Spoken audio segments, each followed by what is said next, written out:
Hi, it's David Locke. Thanks for subscribing, listening, downloading, streaming, whatever you're doing to Locked On NBA, part of the Locked On Podcast Network. Today, Chuck Cooperstein, the radio voice of the Dallas Mavericks, will join me. He's one of my really good friends in the business. He's a great basketball mind, super play-by-play announcer, and we will talk Western Conference big stories. Interlined in the midst of that will be all sorts of over-under conversation about every team as well. Huge month coming up. Here's the plan. Ben Golliver, Sports Illustrated, joins me next week to talk about the SI Top 100.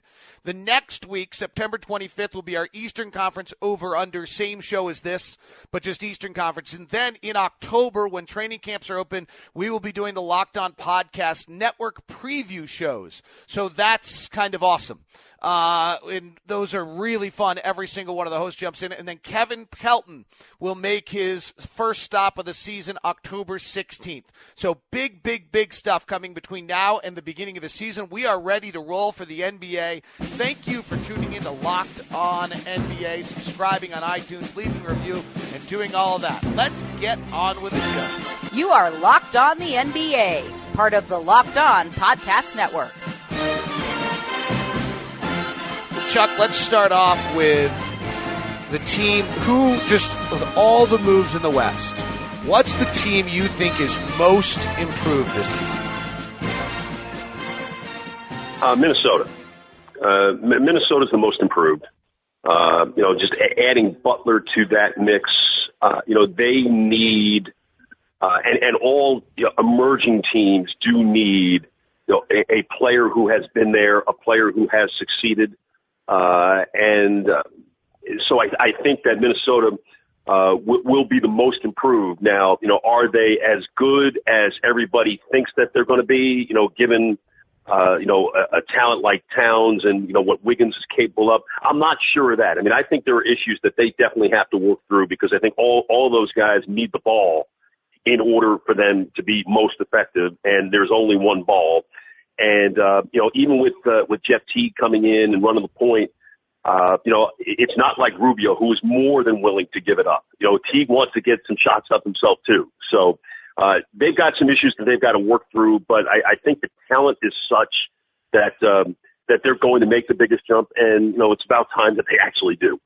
It's pretty clear that Rubio-Thibodeau relationship must have just not worked because, to your point, I don't find Teague the right mix for, one, a team that doesn't have great spacing, and two, a team that has a lot of guys that are already using possessions, as you talked about. I found that move very interesting. I will see. I get to watch Rubio up close this year, so we'll see what impact that, what he's really like. But I thought that was an interesting move because I'm with you. I like most of their pieces and maybe even all their pieces. I'm just not sure how they all gel. Right. And the thing about Tibbs, and it's been pretty obvious from his time at Chicago, once he gets a feeling about you, then that's it. And you're not changing his mind. And to me, it's kind of interesting how it relates back to Rubio because, the issue with Rubio has always been a shot. Can he make shots? And, it looked like in the second half of last year that he had actually, all the work that he had done on his shot, seemed to be paying off because he was really doing some major damage there. But clearly, he was not completely enamored of him. Jeff Teague is certainly not going to be the defender Ricky Rubio is. And while Jimmy Butler is definitely an upgrade on the wing, from Zach LaVine or from anybody else that they were going to run out there, Wiggins and Towns still have to learn how to play defense. Now, is Jimmy Butler going to be the one that goads them into playing better defense? Basically being Thibodeau's aide de camp, if you will, on the floor. To me, that's the biggest question of all. Scoring is not going to be a problem. I think they'll be able to score plenty. Are they going to guard anybody? Are they going to be willing to guard anybody? That's always been the hallmark of Tibbs' teams, whether he was assisting Doc in Boston, Jeff Van Gundy in New York, or what he did as a head coach in Chicago. And that's the biggest question for them going forward. But it is right that you say and what I think I said at the start here, the parts are clearly there. I mean, they've got really good talent on their team. Just how willing are they to sacrifice for each other in order to make their team better? And there's two things that jump out to me there. One is that last year, they're 26th in the league defensively. Karl Anthony Towns has not shown – he has closeouts that make James Harden jealous. They were 23rd in the league in pace of play. So there's two things that have me concerned. One is if they're going to play a slow pace, they have very little spacing on the offensive end. And two, I understand how great Thibodeau is defensively, but jumping from 26th to 15th is like that's a monumental jump. There are not a lot of teams that make jumps like that. No, but I think, Butler's a pretty elite defender. I mean, Yes. he's an elite wing defender, and they have not had that player. All right, so automatically they become a better defensive team simply because he's on the floor. Now, can Jeff Teague be a reasonable facsimile of Rubio defensively? I think Rubio's really underrated defensively, and with him going to Utah and the way Utah guards already, I just think it makes them even more of a defensive monster. But he can't be bad on that end of the floor. He's got to be acceptable on that end of the floor. And as I said, this may be a situation where it's the players that actually have to get it done. If Butler does what he generally does, then that you would think that guys like Towns and Wiggins would take a page from that, and they would actually get serious about doing it. And if they don't, then Minnesota's got a much bigger issue than they probably even realize.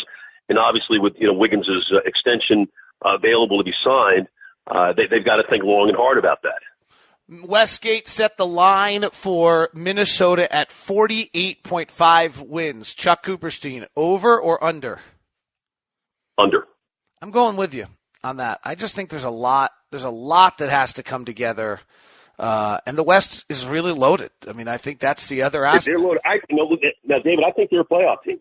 But yes. I don't think that they, everybody's been talking about them as maybe challenging for a home court advantage in the first round. I do not see that. Not on any imaginable level.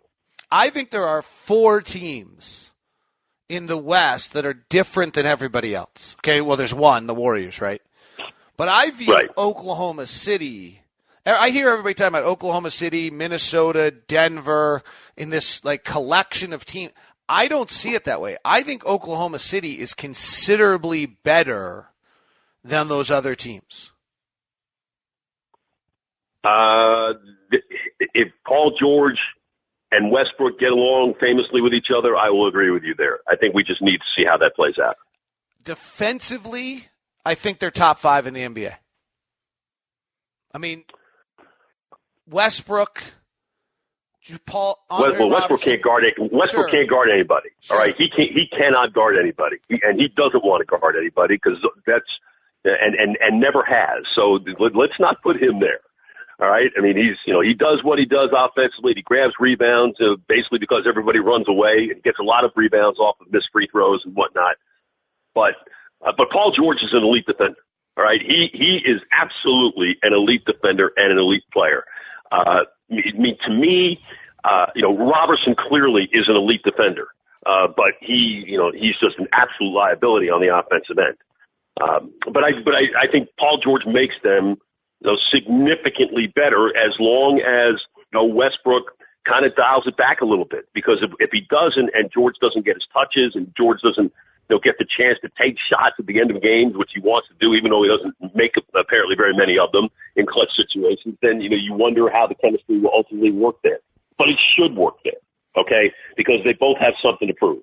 They really both have something to prove. Well, right. They got to prove that they can play together for the next 5 years in Los Angeles. Perhaps. I like Patrick Patterson as well, by the way. Yes, a great pickup. I mean, for no money. I mean, how they were able to do that was really impressive because that's another team, Oklahoma City. People don't realize they were not a very good. They were the worst 3-point shooting team in the league last year, and they didn't take very many either. But Patterson absolutely gives them a stretch 4. He's not a big minutes guy per se, but when he comes in, he's a difference maker. I really love that pickup, and especially given money that's thrown around at times in the NBA, how Oklahoma City was able to get him at that number. 51.5 is the number on Oklahoma City. Where are you going? I'll take them. I'll take the over on them. I'll take the over on them. I think that's going to work out. I do think that's going to work out. I'm going to take the over as well, Chuck. And the one thing I didn't kind of explain on why I'm so high on them is their upgrades are all at spots of tremendous weakness, right? So when Russell Westbrook was off the floor last year, they were terrible. Well, they should be able to keep Paul George on the floor in those minutes and be better. Victor Oladipo was not particularly good last year. Paul George replaces him. Sabonis was poor last year. Patrick Patterson replaces him. You mentioned the three-point shooting. Like in all the areas they improved, they were really weak. So I think that number gets. That's why I like the over as well on Oklahoma City at 51.5. Denver is another team that people often talk about in regards to the most improved. I am on my island where I still think Gallinari is really good, so I think they lost a little bit along the way. They do add Millsap. Jokic is the real deal. Are you as hot on this Denver bandwagon as everybody else is? I am. I think Jokic absolutely is the real deal. And Millsap, I think, will give them far better defense than Gallinari ever dreamed of playing, because he was just not interested in doing it. And Millsap is an absolute horse. He's always there. Where in Gallinari's case, you knew he was missing 15 to 20 games a year with something. And Gallinari, for all of the talk of him being a great shooter and whatnot, I mean, the guy, he's never shot above 45%. He's just not a really good shooter, and he's a volume shooter. He does get to the line, although he didn't get to the line quite as much last year as he has in the past. But I love Gary Harris. I love what Tim Connolly has done there in getting athletic. The whole notion of athletic wings and as many of them as possible. I think Jamal Murray, I don't know if he's a point guard. I'm not sure that he is. I do know he's a player. Well, let me jump in there. Jamal Murray. Can you be that good without a point guard? I mean, who's the point guard on this team? I don't know. I mean, I look at a team like Golden State. I mean, I don't look at Curry as a pure point guard. I mean, I think he's a great player, but I mean, look how much he runs off the screens. If you have guys who can handle the ball, it really doesn't matter as long as those guys are able to pass. And I think Golden State is the best example of that of all. So, I mean, I'm not terribly enamored of the people that that they might have slotted into the so-called point position, but I do think that Michael Malone has sort of been able to reinvent their team, get them back to the George Karl, Doug Moe way of playing, where they really get up and down the floor, score a bunch of points, especially at home. They're going to be really difficult to beat there. I think they are an emerging team, and Jokic and his ability to play at the elbow and also to play down the block just gives them incredible offensive versatility. Their two best passers are Millsap and Jokic. Maybe their best ball handlers, too. I mean, they're going to really invert that offense. Listen, hey, more than one way to skin a cat, right? Yeah. So they're 29th in the league defensively last year. Can they be better than that? I think they can be better than that. I mean, I don't think that they're just going, all out, Houston or, Houston or 7 seconds or less Phoenix and completely forgetting about it. But I think they can advance, into the low 20s or around 20. And, they're going to have an elite offense that's going to allow them to win a lot of games. Look, they're not going to be Golden State, and they're not going to be San Antonio, and they're not going to be the Jazz. But I think they can be acceptable enough that it's going to get them into the playoffs. And quite frankly, they need to get back in the playoffs. Here's the thing that has my head swimming just kind of on as we evaluate the game and you try to figure things out. So I agree with you. Denver's offense is going to be great. So let's just assume that Denver's offense is going to be top 5. And let's assume that their defense is going to be somewhere between, let's call it 22-ish, right? Like that's a big jump for them. That's 7 spots. I look at the Utah Jazz, And I think their offense could be about 22nd, and I'm pretty certain they're going to be top 3 or top 5 defensively. So these two teams are just the mirror image of each other. Very much so, and obviously they believe that because they traded with each other on draft night, right? Right. But it's interesting. So Denver's in at 45.5 with a good offense and a bad defense, and Utah's in at 40.5 with a bad offense and a good defense. Is offense really that much more valuable? You know, you and I grew up in an era where defense really did matter more. The way the game is played right now, with the emphasis on shooting, it does tilt to the offense. Now, they have Denver at 45. I don't think Denver's going to win 45. Okay, I don't think they're going to do that. I think they're going to go under on that. But there's no doubt that I look at a team, like the team that I cover and follow. That they've always been, they were a respectable defensive team. Even by per 100, as opposed to just the overall numbers last year. But their offense was so bad for so much of the year that they wound up being a 33-win team because they couldn't shoot. And shooting is the most desired commodity in the NBA today. I mean, that's why Dale Ellis, God bless him. If Dale Ellis could still get halfway up and down the floor today, some NBA team would sign him. Okay, because he has that one definable skill that everybody wants. Since you're a podcast listener, I thought I'd take a step away from Chuck for a minute and mention to you the great podcast that ESPN is putting out, 30 for 30. I personally loved the Mike and the Mad Dog show because it has to do with sports radio and all of that and all the building of how incredible that show has been. They also put out an entire series of stories that were just mind-blowingly great. One on Phil Ivey about poker, Queen of Sorts, was released in the middle of July. If you go back and grab that and the scheme that won him over $20 million and then landed him in court. There's a fun one. It was done in July about the chant, "The Yankees suck." My best friend as a kid was a Red Sox fan, and he would probably agree with that. A fun one back about the 92 Olympics about Dan and Dave O'Brien. They've done the 30 for 30 series. Is great. Right now, Jody is interviewing the producers of shows, and the latest one was What Carter Lost, which takes you back to a little bit of Friday Night Lights and a different angle on all of that. I just wanted to mention it to you. I know you're a podcast listener. I'd strongly suggest them. They're really, really good, and I thought you'd enjoy them. So wanted to mention that to you and have you grab a hold of those when you're done listening to Locked On NBA or any of our other podcasts on the Locked On Podcast Network. So Utah. You have Gobert in the middle. You're probably starting Gobert in favors. Defensive rating with the two of them last year was a 96.5.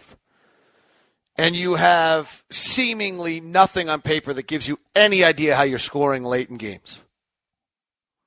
How? Well, first off, tell me, is Favors healthy? Is Favors going to play more than 60 games and not limping around? He is healthier today than he was at any point of all of last season. That I can say factually. Well, but I don't have any. I don't have any idea if he's going to play. How long that lasts. Right. Well, again, I guess part of the issue is like what you talked about earlier is who, with the ball in his hands, can you break somebody down and get your shot, when you need your shot in a half court situation, and that probably is Utah's biggest question right now. Because I think, given the players that the player who does that better than anybody is Joe Johnson, still. But I just want to believe that a guy like Rubio, with the ball in his hands, he's always going to make the right play, and he's going to get it to an open shooter.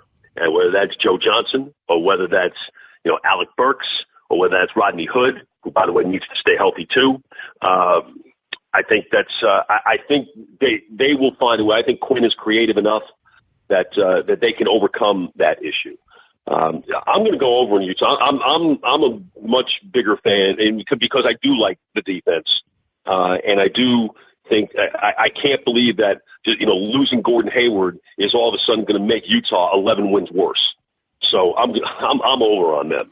I'm over on Utah and under on Denver. I'm with you on both those. I'm really curious on Utah. The two things I'm curious because they're the team I cover, but I also and work for. But I also am just curious because they have two things that I think are interesting. One is what's the value of defense? I don't think we know that. And what's the value of depth? Right? They have about 12, 14 guys that can give you 15 solid minutes a night across the board. Probably above average. Cephalosha, Jerebko. I don't know what Alec Burks is. Alec Burks is like the 11th or 12th guy on this team. And obviously he's got to come back. Epe Udo actually may be at 12 minutes a night. I'm not sure that Jerebko doesn't play some backup five just to go small at times. I think you and I are both going to cover the surprise rookies. So go ahead. What were you going to say? But, see, I love the length. I love the length that Utah has. In the same way I love the length that Milwaukee has in the East, and why I think ultimately they are going to be a real factor over there.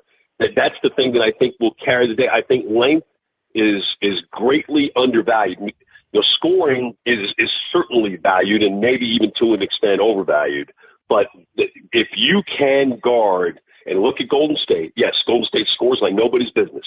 But why does Golden State blow everybody out? Because they're so long defensively and that they're able to switch everything that you just can't get good shots against them. And I look at Utah's roster and I see all the length on this team, including, a 6'4.5" point guard. It tells me, where are easy shots going to come from against when you're playing Utah? I just don't see that. A moment ago, I said I think there's four teams better than everybody else in the Warriors, the Spurs, the Rockets, and the Thunder. And I just throw the Spurs in there because they're the Spurs, right? Because how many times can I be dumb enough to think otherwise? And so I just, and Kawhi Leonard's just that good. 54.5. Is there any chance that doesn't happen this year? Yes, very much so. Look, Tony Parker's not playing until January. Ginobili is, a shell of his former self, although I do think there is value in bringing him back. But tell me, okay, you ask about point guards. Who's their point guard? DeJounte Murray had a brutal summer league. DeJounte Murray was bad. Patty Mills is not a starting point guard in the NBA. Okay, he's terrific coming off the bench. Any team would want him coming off the bench, and they just gave him a boatload of cash in order to. I was shocked, quite frankly, that they did that. You draft Derek White, you got Murray, but tell me who that player other than Leonard. Tell me who you can really count on to score points for them. Can you really count on LaMarcus Aldridge right now? It seems like count on LaMarcus for whatever has happened. It's obviously a very different system from what he had in Portland, but he is not comfortable, and he certainly wasn't comfortable being the man when Leonard got hurt in the Western Conference Final. Well, and he certainly wasn't. And he certainly, he just may be one of these guys who's not particularly happy, right? He wasn't happy. He didn't seem to be happy last year, at least all the reports. He wasn't happy in Portland.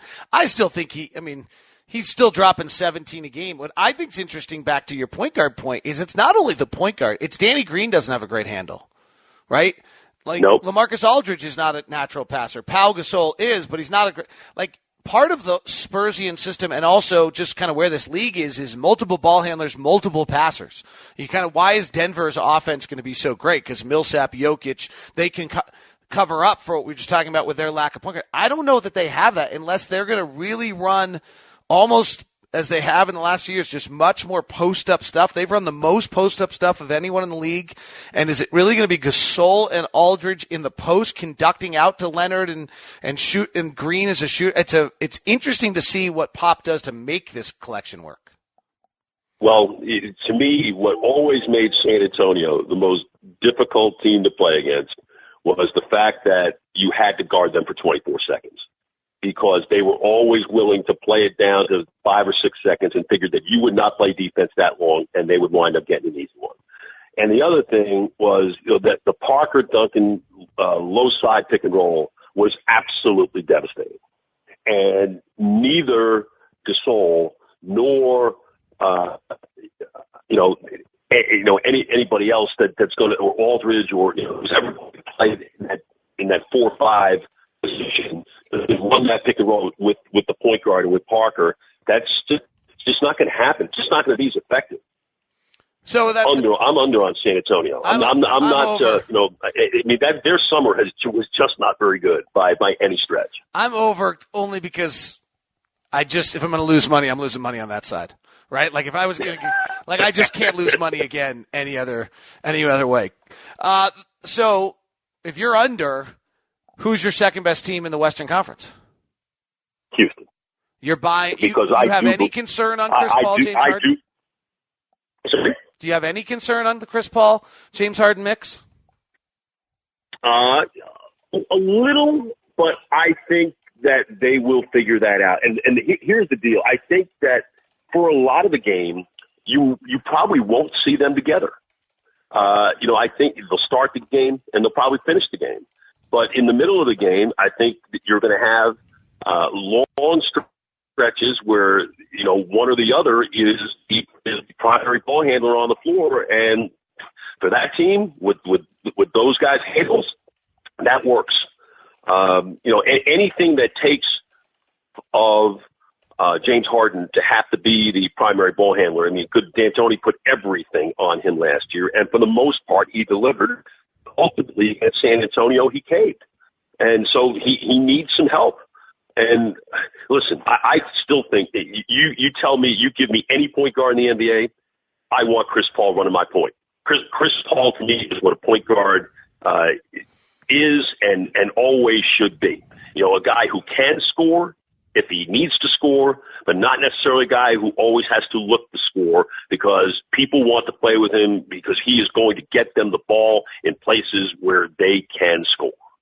And so I have no doubt in my mind that this is going to work for them. I think Golden State is far better than everybody else. I don't know what Houston's over and under is, but give it to, what is their over under? 55.5.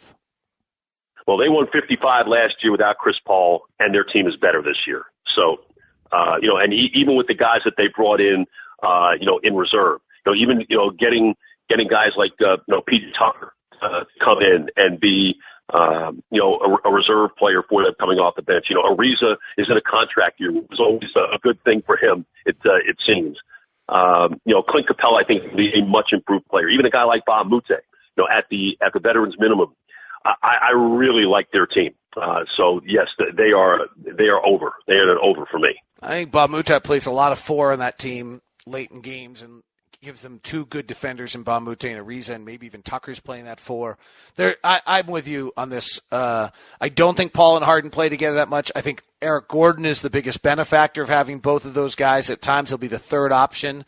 I'm actually going to go under only just because I think 55.5 is a buttload of wins, and it's really hard to get that many. And I just think it's just so damn hard to win 55 games that if one thing goes wrong, you don't get there.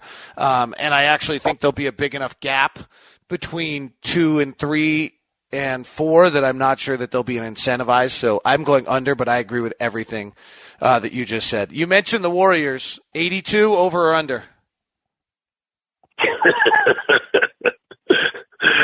I'd love to go at the number, but I know that even for them, that's impossible. But when do they lose? When and how do they lose this year? Just mean a single simple game. They're in LA. They're not going to shoot 50% every game, and they're not going to shoot 40% from three every game.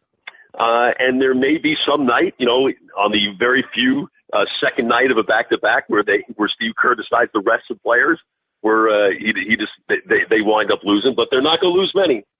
I mean, it's an unbelievable collection of talent that beyond the talent, the chemistry that clearly they have, and even bringing Durant into the mix, it didn't take long for that all to properly kick in. Really the adjustment was more for Curry really than it was for Durant. But once they figured that out, and it didn't take long for them to figure it out, they were just an absolute juggernaut, and nothing has changed in that regard. They only seem to lose noon games in L.A. and noon games in New York. I can't imagine what the problem is. You mean playing 9 a.m. basketball? Yeah, like when they have to play early basketball. I mean, because I think this team's a little bit more the Bulls rock star at night than people realize. I mean, I think they just have it all going on. I just think that they're just I'm going over on 67.5. I think they're going to chase the record again, not because they want to, but because they'll have no choice. See, I think I'm going to go slightly under. I'm going to go under. It's 67.5. I mean, I think they're 65 or 66 wins. It's just the nature of the NBA season that stuff happens, and they'll lose a game or two that they have, no business losing. But that's not a reflection on the quality of their team, which, is every bit the team that it's been for the last 4 years, which is the best team in the NBA. The other really interesting, or there's a few, I mean, the West is incredible. We haven't talked about yet, and it's kind of gone off the radar. And I think because it happened in the middle of last season instead of, and so it's if we had put DeMarcus Cousins and Anthony Davis together during the offseason, I think we might have led the show with it. It's like old news, but we really never found out what it was. I mean, this is a really incredible idea still that I'm not sure we got an answer for what it is. What is your thought on the idea of Anthony Davis and DeMarcus Cousins playing together? Well, I saw it early in the year, right after the trade, and it did not go very well. About a month later, it was definitely terrific on the offensive end. But again, who's guarding anybody for New Orleans? Now having signed Tony Allen, I mean that probably helps in some regard. But how many minutes is Tony Allen going to play? How many is he capable of playing? Tony Allen just became their best bench player. Their bench is Jordan Crawford, Ian Clark, Darius Miller, Chick Diallo, and Alexis Ajinça. Solomon Hill and Frank Jackson are hurt, and Omir Ashik is actually, his body is still here. His soul was long destroyed. Tony Allen is their best player off the bench. They signed him yesterday. I will say that I am intrigued by Ian Clark. I really do. I do like him a lot, but it seems like New Orleans has like a lot of the same. They load up on a lot of the same, and they don't necessarily check off all the boxes for what they need. But listen, frankly, this is going to be on Rajon Rondo to try to keep those two happy. I say that and I'm half laughing, but it's really true. I mean, can Rondo get both of those guys enough touches where they need it in order to do what they feel that what they should be able to do offensively? But on the other end of the floor, I mean, look, Rondo hadn't guarded anybody in a long time. The Mavericks unfortunately found that out, and it cost them quite a bit to find that out, a couple of years ago.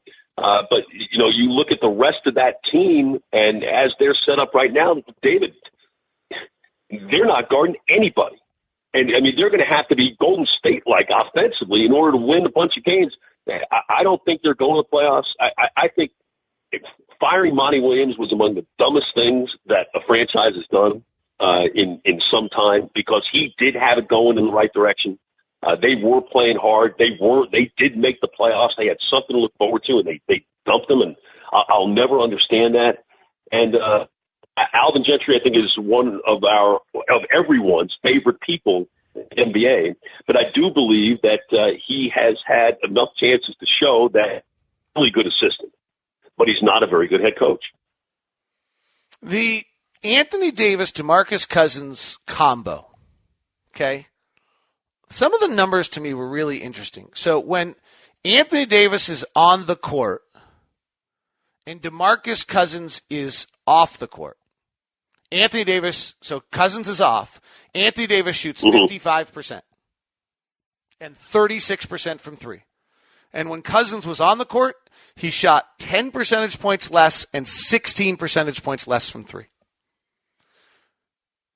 Drew Holiday, when both of them were on the floor, was much less good. Huh. Like, I don't think it works. I'm not convinced this thing works at all. And I'm a Holiday guy too. I mean, I really like Holiday a bunch, but ultimately now, I mean, they've moved him off the ball. I mean, to where he's going to have to be, a much better shooter because Rondo's going to have the ball in his hands. So again, does Rondo? How does Rondo fit into all of this? Is my question, and I don't have a very good answer for you right now, and I don't think anybody really knows right now. I think you're being generous. He hasn't fit well for anybody in 3 years. Right? I mean, you're being generous. Well, you know what? I do think though. Now when he and Boogie played together in Sacramento 2 years ago, they're pretty good together. They really, Rondo had a really good year out there, and Boogie was an all-star caliber player. They had a lot of other issues going on in Sacramento, but. So on that end, those two have shown they can play together. Now, how does it work when you add somebody of Anthony Davis's ilk? Frankly, somebody of Holiday's ilk who's capable of averaging 18 to 20 points a game. All right, 39.5. I'm going under. I'm going under too.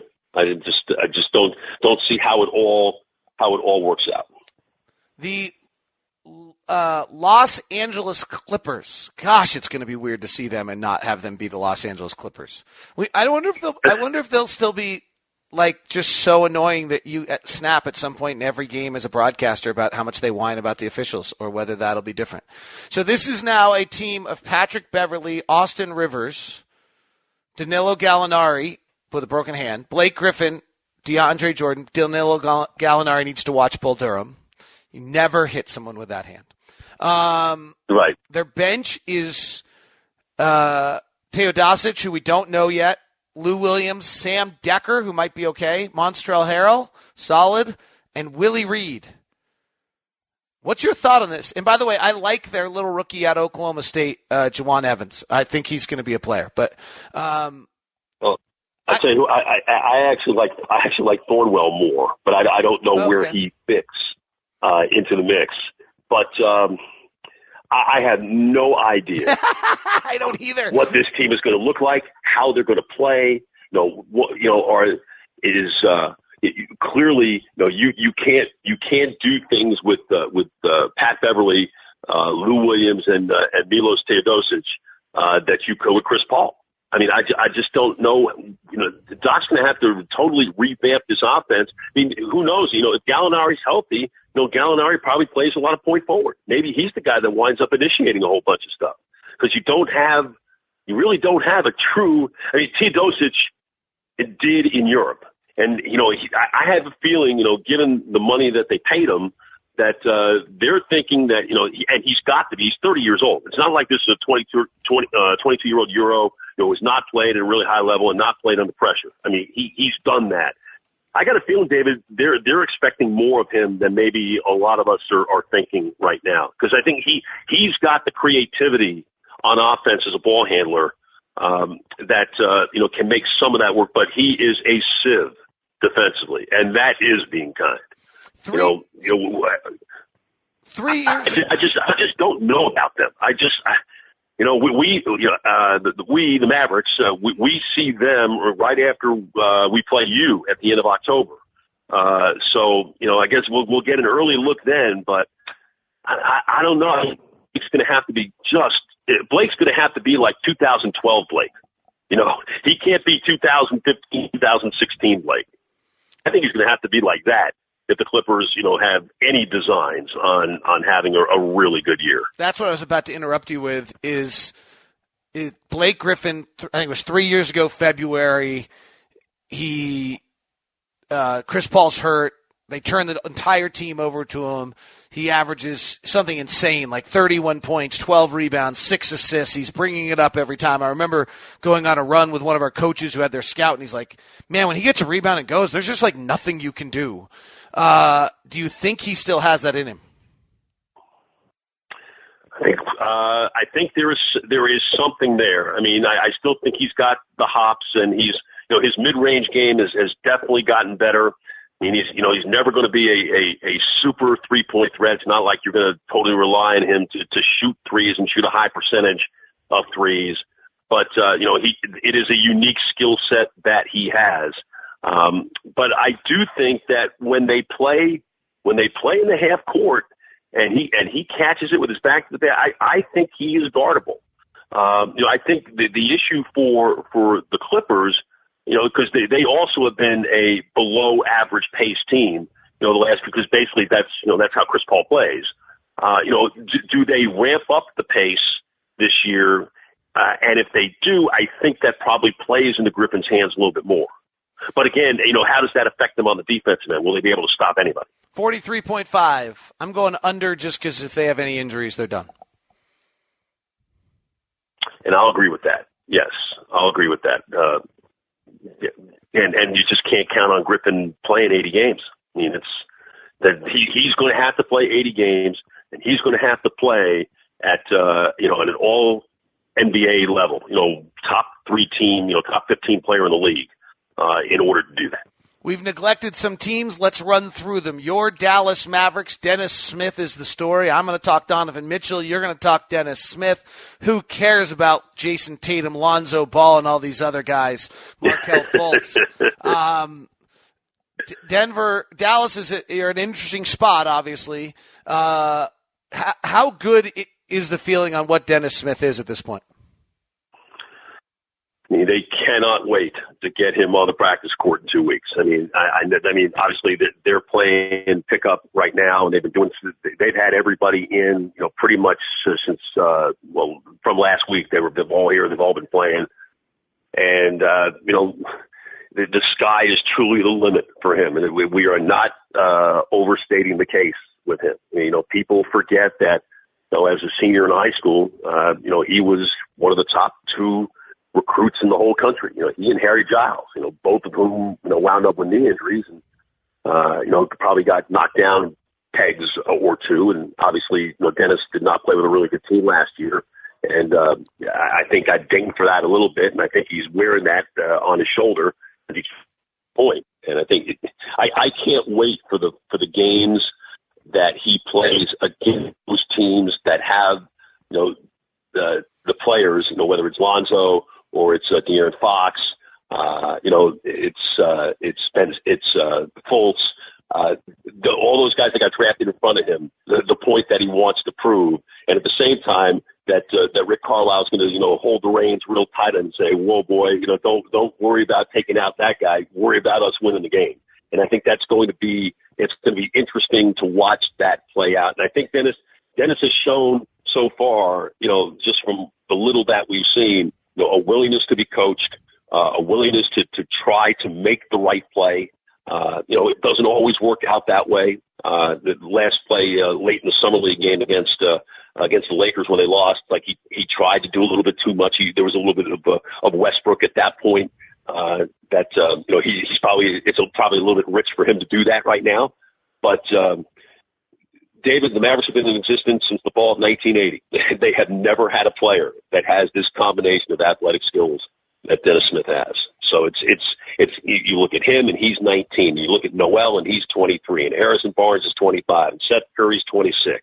They really have revamped their team and their core on the fly to where there is real excitement about their team. Not that there's a whole lot of playoff talk or anything like that, but there is talk that they will be a far more watchable team, and that they'll win a few more games. And if things go right for them and they can stay relatively healthy, which they didn't early last year, and that really buried them in combination with the schedule that they played, that who knows? You get into March and maybe they're fighting for something, which would really be cool, because I don't think people were necessarily expecting that at the end of last year. I don't think it's outlandish. If Smith has this is a big ask, but if Smith has a Damian Lillard-esque rookie year, then he's not surrounded. It's similar to kind of that Portland. He's not surrounded by scrubs, right? I mean, Wesley Matthews is a viable, solid NBA player. Harrison Barnes is really, really good. Nerlens Noel is really, really good. Dirk, he's not the same Dirk he once was, but, I guess I wish there was just a little bit more on the bench so that Rick could play around with all of his little lineups and have his 17 point guards running around at one time and do some of those things. But I like the environment that Smith is entering into, with the sense that he's not, the young guys you reference there. I mean, Harrison Barnes not young. Like he might be 25, but he's not young. He's won a title. No, he's an experienced NBA player. So who obviously took a step up last year, and there's certainly room for improvement in his game, but it's not so outlandish to suggest that, make one more 3-pointer a game, shoot 4 more free throws a game, make 3 or 4 more free throws a game, and all of a sudden you're going from 19 points a game to 24 points a game. And hey, the point differential in the NBA is such that if he's doing that, well, that then I think figures in the Mavericks winning a few more games than they did last year. I'm going over, and I think it's actually one of the better bets on the board. Where are they? 33.5. Absolutely over. They won 33 last year with their team being dinged in the first 25 games of the year, basically shutting it down for the last 6 or 7 games of the year. So I absolutely will go over on that. Here's the interesting ones to me. I may turn out to be dead wrong on these two. Denver's at 45.5 and Utah's at 40.5. Five win difference between those two. I'm not convinced that I think Utah's less variance than Denver. I'm not convinced I don't think Utah wins more than Denver. Pelicans are at 39.5. Dallas is at 33.5. 6 win difference there. I'm not sure. I don't believe that Dallas wins more than New Orleans. Well, I don't, would anybody be shocked actually if Dallas won the 39 and New Orleans won the 33? Right. Right. That's exactly where I am. Yep.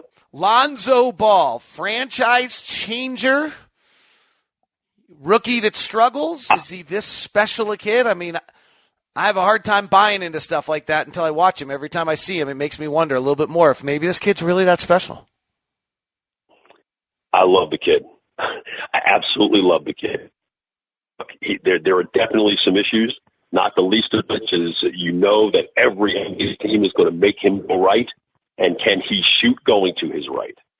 But as a guy who is kind of like what we talked about with Chris Paul earlier, he wants to pass the ball. And people love playing with point guards who pass the ball to them so they can score.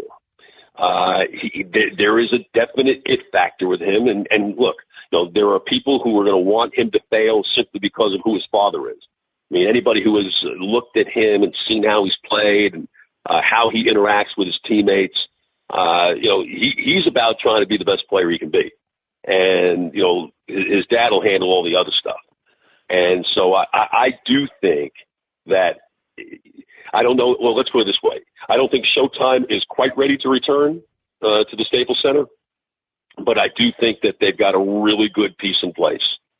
His willingness to pass, the length that he plays with, I think he'll be willing to guard. Will get him to try to do that more than maybe he did last year at times at UCLA. I just love the kid. There are some people that you look at them and their teams are just better because they're there, and he's one of those guys. I mean, UCLA just changed incredibly because of him. Like that's they just changed. I am worried about the shot when the game speeds up. That's the only thing I'm really worried about. When the game speeds up, that motion, it all gets a little faster. And then when the legs get tired as the year goes on, just because he plays, it's just a brutal stretch. Those are the only concerns I have. Well, I will say this though. Jason Kidd had a lot of those concerns. I know Jason Kidd was a much thicker player. I mean, Jason Kidd was a solid 215 pounds when he came into the NBA. But and I'm not here to say that Lonzo Ball is on his way to the Hall of Fame, like Jason Kidd is on his way to the Hall of Fame. But there are so many of those intangibles. Listen, Kidd was a co-rookie of the year with Grant Hill the year he came in, and he made it incredibly exciting playing along young athletic guys like Jamal Mashburn and Jimmy Jackson. I think Lonzo's going to do the same thing. Not like the Lakers don't have athleticism now. I mean, and it's not like it's just Ball in that rookie class. I mean, Kyle Kuzma showed extraordinarily well in the summer league. And Dave, I know you've seen him play quite a bit at Utah. When he played at Utah, he's a talent, and the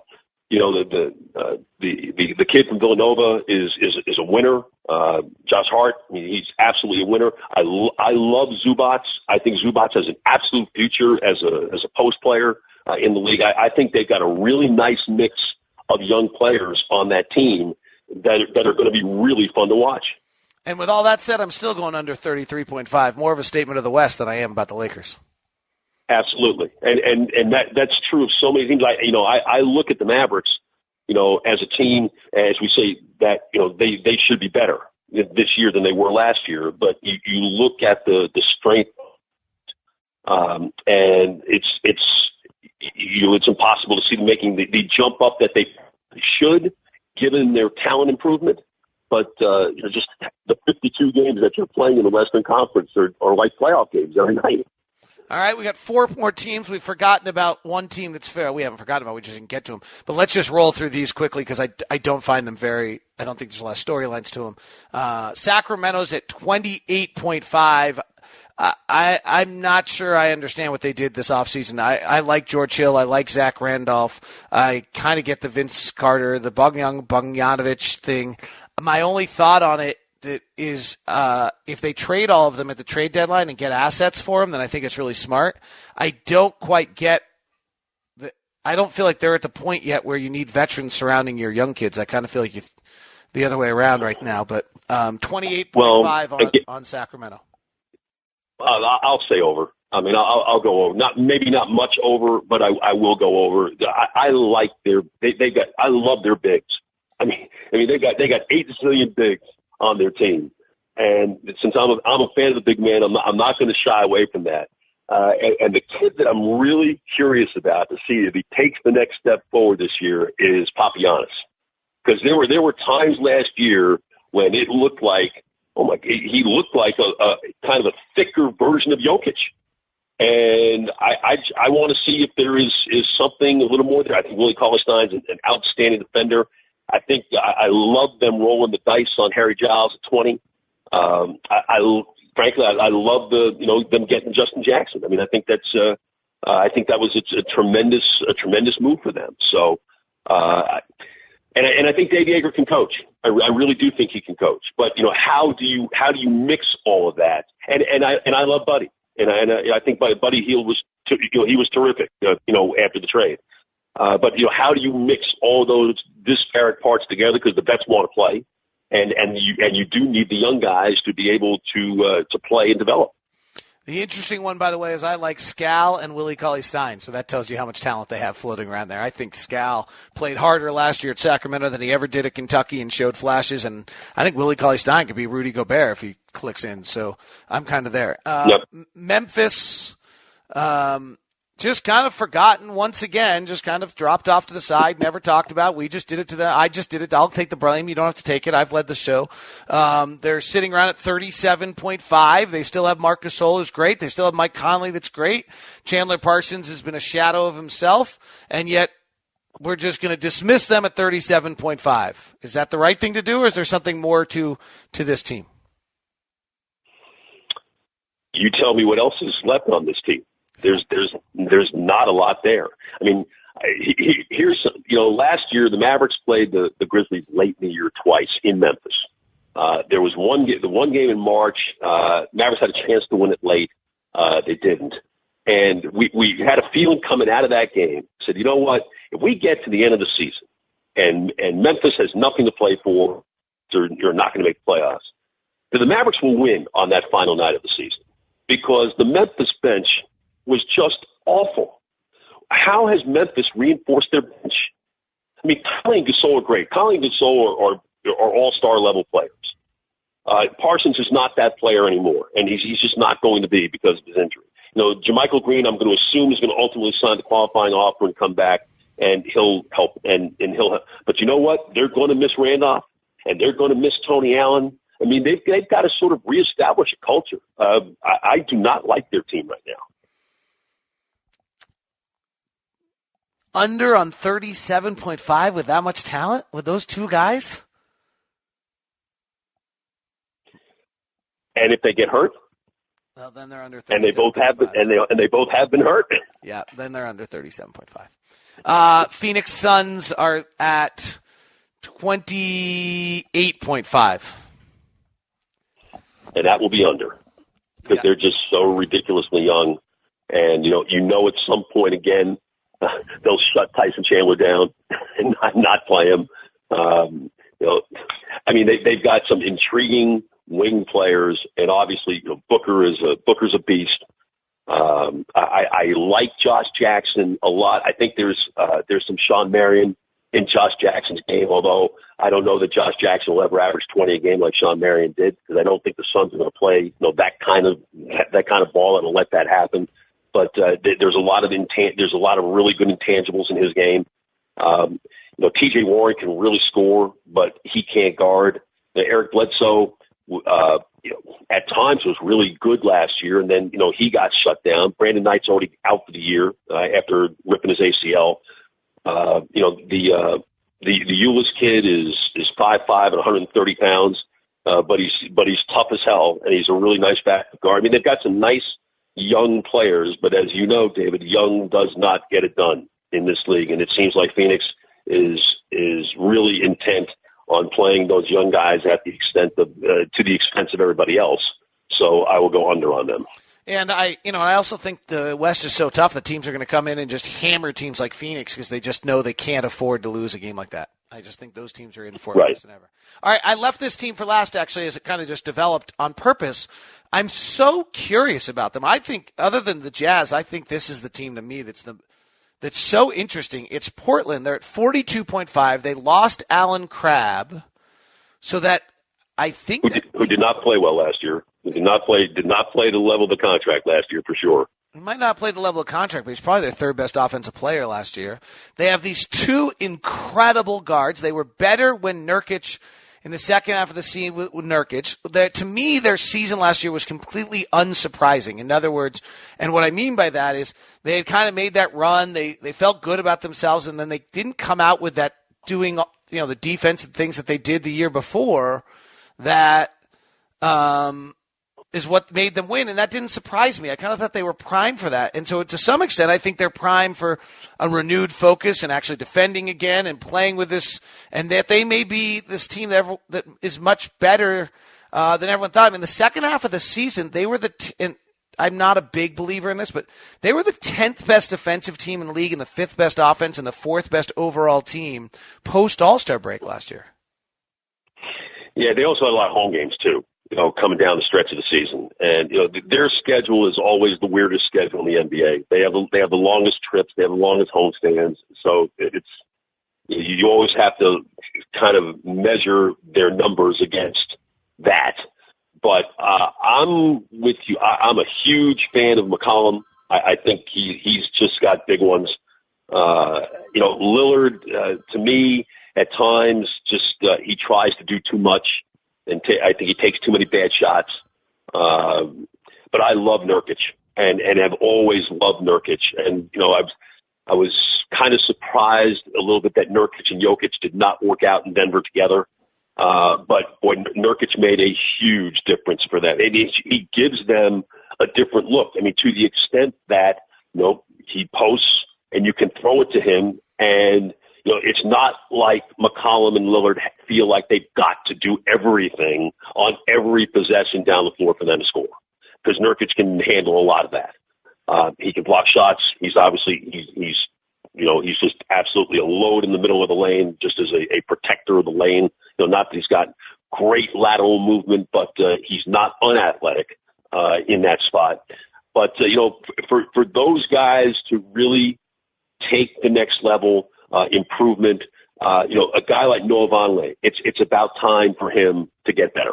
This is the point where if it doesn't happen now in his fourth year, it's just not going to happen. I don't think, but I think he's capable of that. I still think there's a lot of ability there.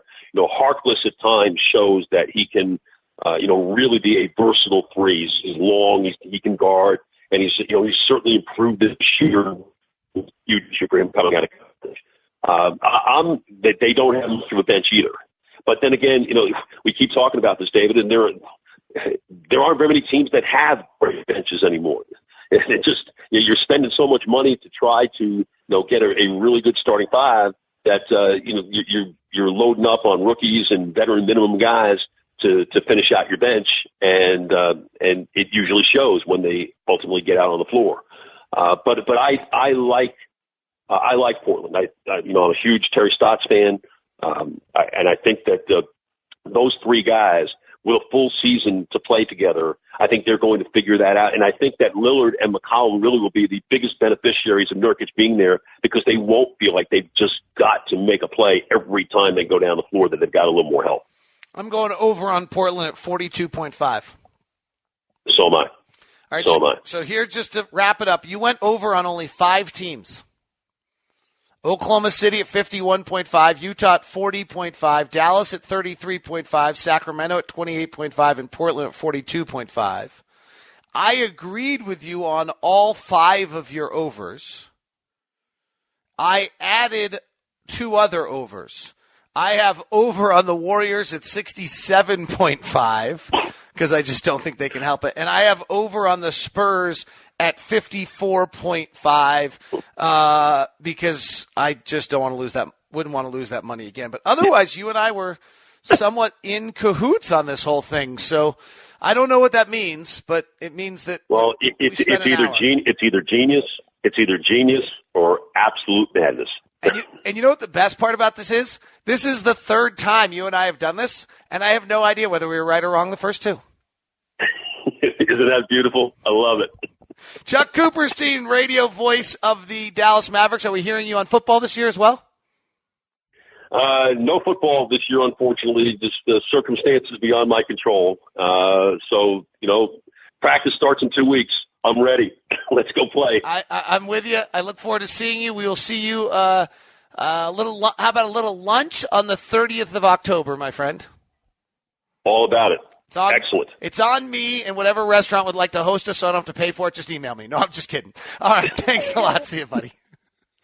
Thanks, Dave. Appreciate it.